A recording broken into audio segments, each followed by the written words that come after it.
Once upon a time, their Neira was only 12 seasons old when the sky seemed to weep with her.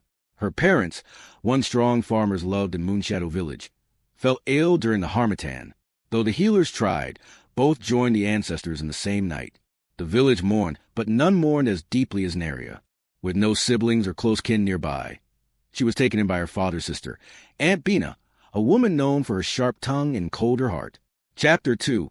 A New Home, a Heavy Burden.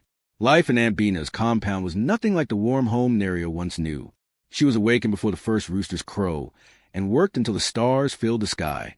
She fetched water from the far river, swept the compound, cooked all meals, and washed clothes until her fingers wrinkled. Aunt Bina's daughters mocked her and hid her food, calling her the burdened child. Still, Neria remained gentle, speaking little and enduring much. Chapter 3. The Baobab Listener. Whenever her heart felt too heavy, Neria slipped behind a compound to the great ancient baobab tree, believed to hold the wisdom of centuries. One evening, after a severe scolding for something she did not do, Neria sat at its base and cried. A soft wind blew, and a voice, deep as the earth, whispered, "Child of sorrow, why do you weep?" Neria trembled, for she saw no one but the massive tree. Gathering courage, she spoke of her pain. The baobab answered, "Kindness is never wasted. Dig at my roots." There, she uncovered a small gourd glowing faintly. "Keep this. Use it only in true need." Chapter 4. The Drought Arrives. A year later, the rains failed. The river thinned to a trickle. Crops dried up, and hunger spread like smoke. Aunt Bina grew more bitter, and took her frustrations out on Neria, blaming her for every misfortune. Some nights, Neria went to sleep without food, her body weak yet her spirit unbroken. One night, trembling with hunger, she remembered the baobab's gourd and opened it. A warm golden light shone out. Then it filled with cool, clean water. The next day, it produced food. The day after, it produced more. Chapter 5. Greed Tests the Heart. Aunt Bina soon discovered the magical gourd.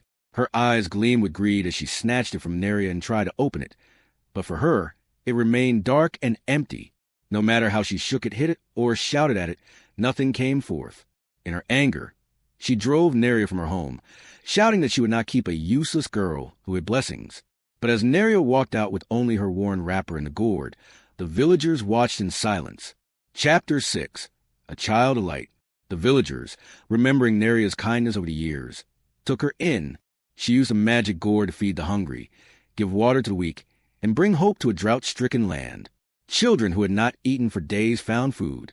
Old men who could no longer walk found strength. Women blessed her, calling her daughter of the ancestors. Meanwhile, misfortune settled over Aunt Bina's compound. Her crops failed, her animals fell sick, and her nights were filled with restlessness. Chapter 7. The Baobab Speaks Again. One calm evening, years later, when the rains had finally returned and Neria had grown into a wise young woman, she visited the baobab once more.